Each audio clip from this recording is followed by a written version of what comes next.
우리에게 주신 하나님의 말씀 여호수아 20장 1절에서 9절까지의 말씀입니다. 한 절씩 교독하겠습니다.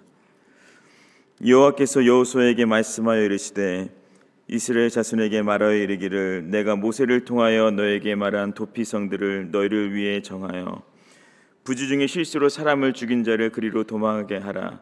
이는 너희를 위해 피해 보복자를 피할 곳이니라.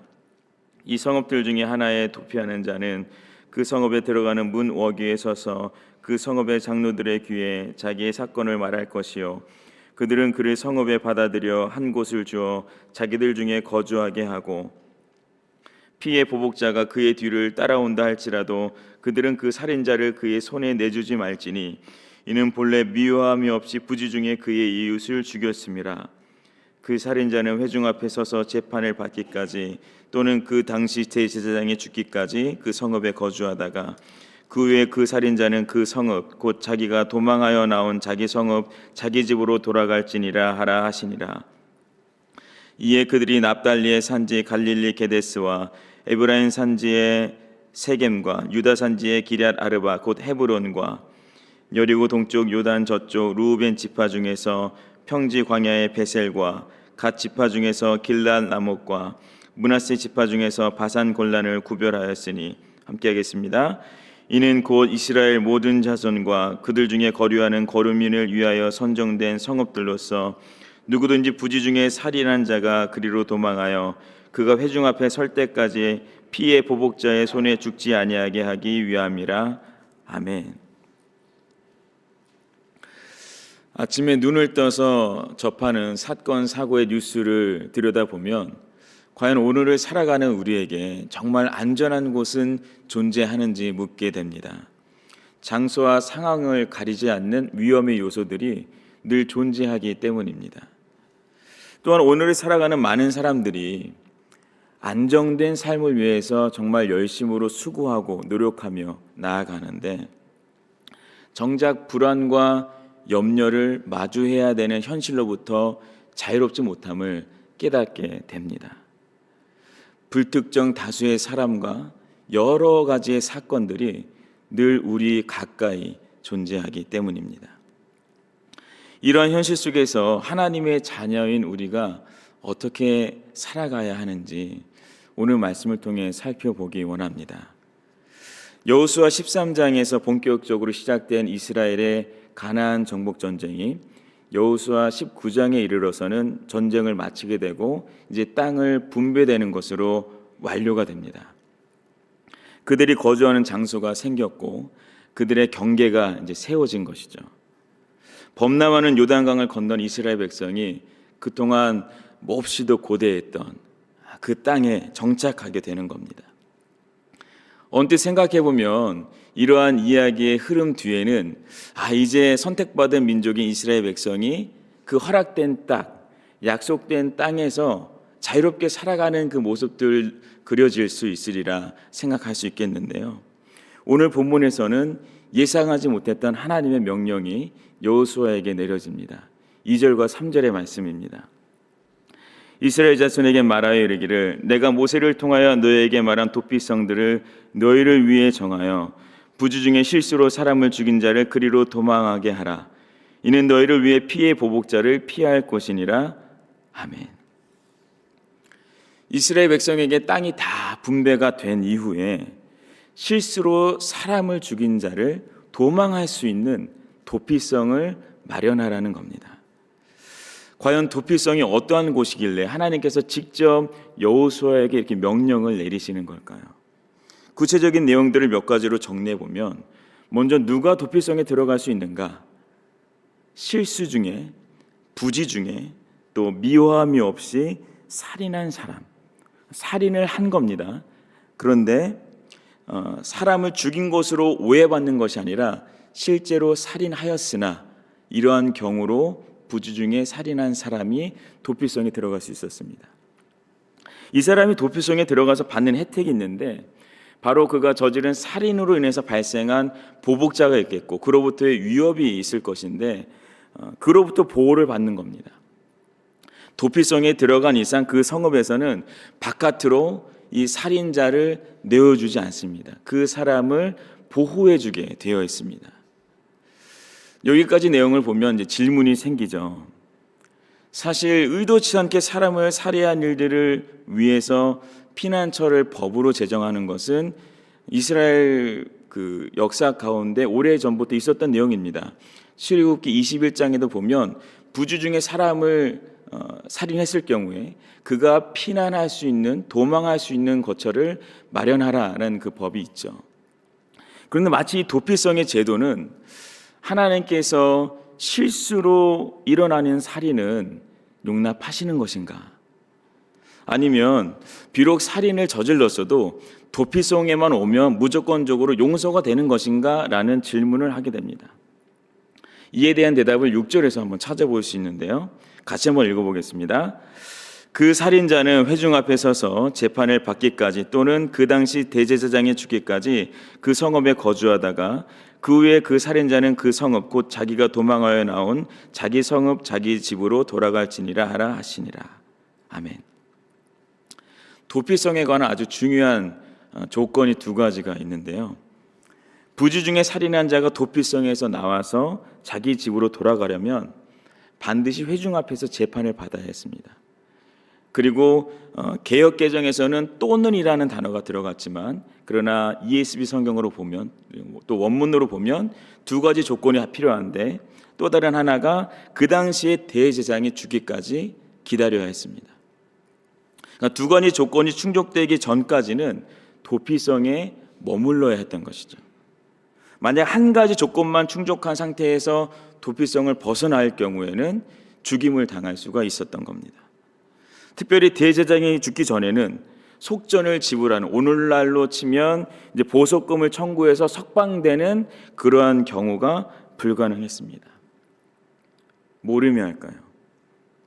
도피성은 죄를 허용하는 공간이 아니라 고의가 아닌 살인에 대해서는 또 다른 죽음으로 그 대가를 지불하지 않게 하려는 사회적인 장치를 마련해 놓은 겁니다.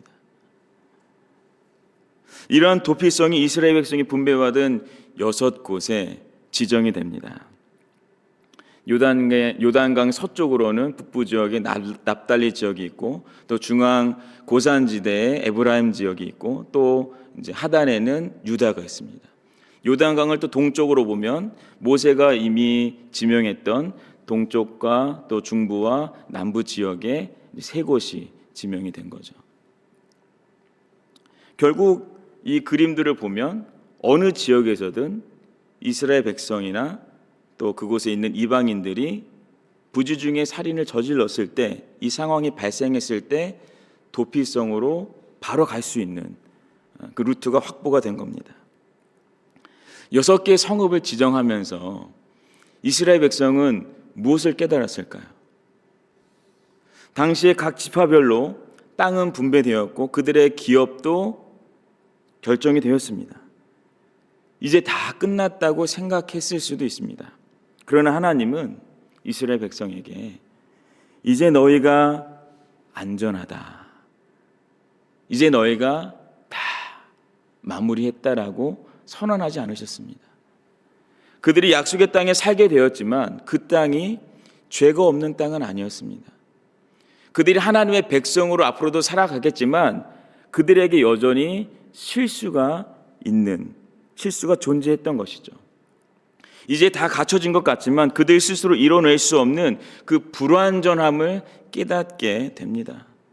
그들 스스로 확보하거나 보장할 수 없는 안전과 안정의 지대가 있음을 인정하게 되는 거죠. 그리고 그렇게나 부족하고 연약한 자신들의 현실에서도 생명을 귀히 여기시는 하나님, 어느 한쪽으로 치우치는 정의를 허용하지 않으시는 그 하나님의 뜻을 배우게 되는 겁니다. 도피성은 이제 막 땅을 분배받아서 환호하고 감사해야 하는 그 이스라엘 백성을 너무나도 잘 아시는 하나님께서 그들을 계속해서 하나님의 백성으로 이끌어 가시기 위해 마련해 주신 은혜의 처소인 겁니다. 땅이 그들의 안전을 보장해 주지 못하고 그들이 물려받은 기업이 하나님의 백성으로서의 삶을 유지시키지 못한다는 것을 분명하게 가르쳐 주시는 것이죠. 이 말씀을 우리 삶에 어떻게 적용할 수 있을까요? 정말 안전한 곳이 있는지, 안정된 삶이 있는지 질문할 수밖에 없는 현실을 살아가는 우리는 이 말씀 속에서 어떠한 가르침을 깨달을 수 있을까요? 말씀을 준비하면서 안전과 안정을 찾고 수고하는 오늘의 우리에게도 하나님의 말씀이 가리키는 근원적인 장소가 있음을 깨닫게 됩니다.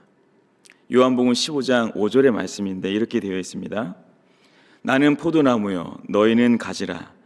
그가 내 안에 내가 그 안에 거하면 사람이 열매를 많이 맺나니 나를 떠나서는 너희가 아무것도 할 수 없음이라. 아멘. 성경은 우리가 그저 예수님 안에 거할 때 열매를 많이 맺는 삶에 대해서만 강조하는 것이 아닙니다. 예수 그리스도 안에 거하지 않으면 아무것도 할 수 없다. 이걸 강조하는 겁니다. 예수님 안에 거한다는 것은 나와 주님의 관계가 단절되지 않는 삶을 말합니다. 주님의 말씀으로 내가 채워지고 주님의 사랑으로 내가 만족하고 주의 계명에 순종하는 삶을 말합니다. 그렇게 주님 안에 거하는 삶을 살아내는 것이죠. 하지만 누군가는 이러한 신앙의 고민을 할 수 있습니다.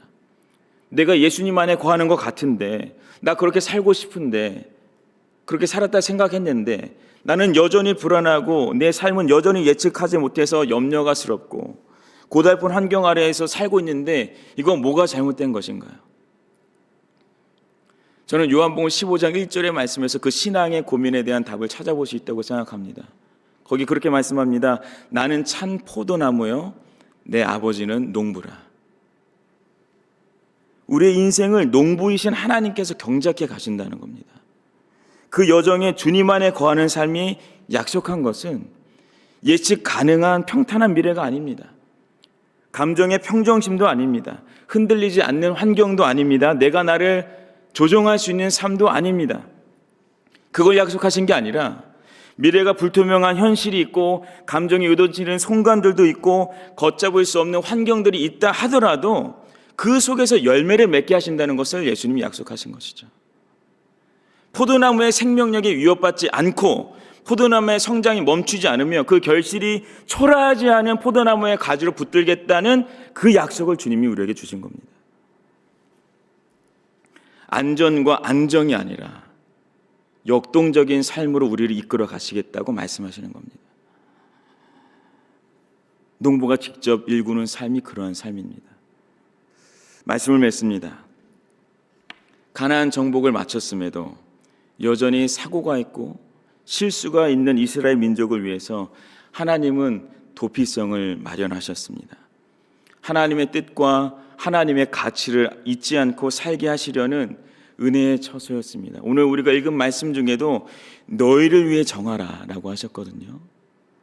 그 기록된 대로 그들로 하여금 하나님의 백성으로 살아가도록 인도하시는 과정이었습니다.